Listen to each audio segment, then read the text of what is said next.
Drew Larison. I'm the founder of the Larison Company, and today I'm coming at you with another video. Actually, first, say hello to Lainey.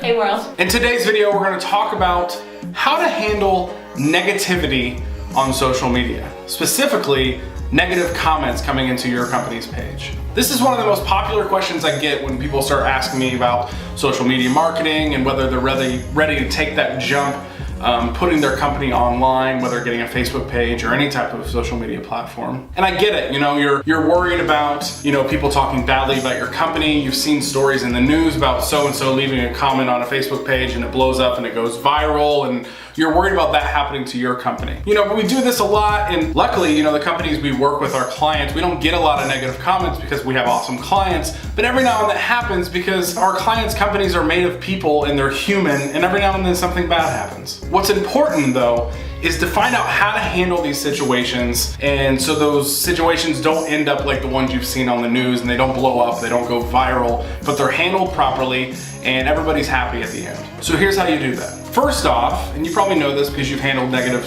comments or feedback in your store before, the first thing you always want to do is apologize. Whether you're right or wrong in the situation, when you apologize, that customer or the user, they realize that you're listening to them and you're actually trying to make things right. So the first thing you do is reply back to that review, apologize and say, I'm sorry for whatever the situation is, sorry the situation is happening, and then you say, we're willing to do anything to make it right. So you apologize and then tell them that you're willing to do an action of trying to make the situation from bad to good. And the next step, which is the most important step, is try to get that conversation offline as soon as possible. And what do I mean by this? The last thing you want is a giant comment thread happening of a conversation with an angry customer. Because I can promise you this, it never ends well. It never ends well, and also, you don't want people coming to your page at a later date and seeing this giant conversation with a mad customer where maybe more details are thrown out in that conversation. Like that's not what you want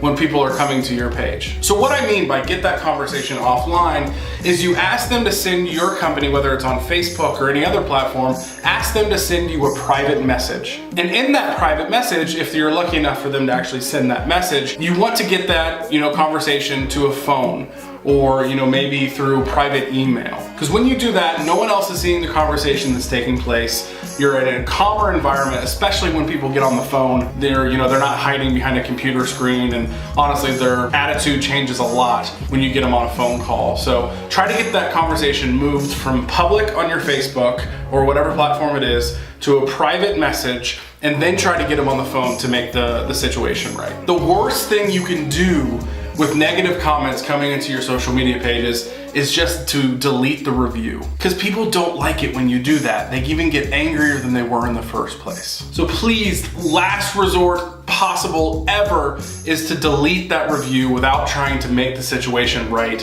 at all possible. So when you get that person on the phone, you try to make the situation right. The last thing, if the conversation's going well, and this honestly is going to just be something that you're going to have to feel out. If the conversation went well, you made the situation right, they're not angry anymore, it is completely appropriate for you to ask that person to go back to your page and delete the review that was negative. Because just if you worked it all out offline, the review is still there online so people can see it. So make sure if things go well, feel it out, you can ask them to remove the original review. So that's it today. So thank you for watching this video. We're doing these weekly, so I hope you're enjoying them, and we'll see you soon.